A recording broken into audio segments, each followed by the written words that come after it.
All right, let's talk goaltending right now. Jacob Markstrom went through a brutal run so far in this year. Those aren't my words. He said it himself. Remember in December when he said, I suck at hockey right now? And you know what?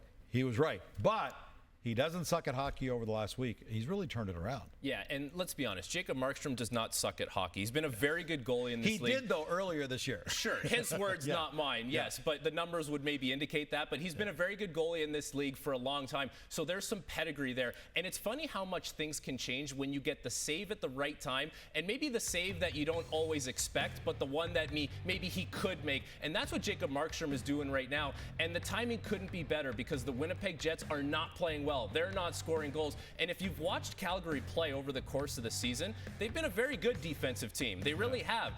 Their scoring has been on and off, but the biggest thing has been they cannot get the save when they need it. So now that Markstrom is heating up at the right time, you're starting to see this Calgary team come to life. And anytime you see a goaltender behind you playing with confidence, it just adds confidence to the players that are playing. So things are going in the right direction for Calgary, the wrong direction for Winnipeg. But for Jacob Markstrom, if he has a 2-week stretch here where he really turns it on, it's a very good chance we're talking about this Calgary team being one of those teams that maybe you don't want to see in the first round of the playoffs, although it seemed like a far-fetched idea earlier on in the season. I agree with you 100% because Markstrom is the kind of goalie that could kill an opponent in the playoffs. He's just that kind of goalie, although that didn't happen for him last year. All right, so let's get past the goaltending and say there's also some issues on this team offensively. They're only 19th in the league in offense, and a lot of that has to fall on Jonathan Huberdeau.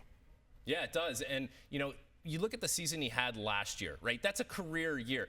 You can't expect everyone to have a career year every single year, but there should be a certain percentage of that you think is in the tank coming into this season. And yeah, there's been an adjustment period. Calgary and Florida, two very different places to play hockey, two very different systems. I look at the way Florida played last year where it was run and gun, offensive kind of game. Andrew Burnett, big time players coach, if you will. Very different than Daryl Sutter, but similar to Jacob Markstrom.